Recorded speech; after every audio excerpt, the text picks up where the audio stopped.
Welcome guys. तो आज ये स्टंट करने वाला है, ये क्या कर सकता है और ये मेरे को पढ़ना पड़ रहा है तो मैं हाँ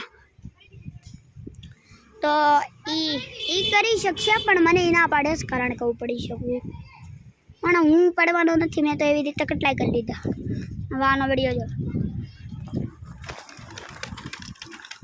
ઓહ સ્ટન્ટ થઈ ગયું ને મને કરવાનું શું લેવા ના પાડતો હશે એ ખબર પડી છે એટલે મને હું સમજે છે જો તો એનો જો ને એનો વેલો છું। अरे यार मारे करूँ नहीं करी होगी આપણે કોઈ લિવિંગ ઇન પૂલ 24 આવર્સ આપણે ચેલેન્જ રાખશું ને ત્યારે મસ્તીનો વિડીયો બનશે।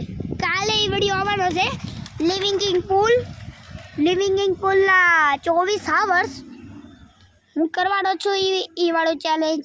તો મારી પાસે લિવિંગ ઇન पूल है मेरे को क्या मैं करूँगा पहले इसका देखो ये कर रहा है। अबे पढ़ता रह गया बेचारो रमना पड़े हम जो ये वीडियो बंद।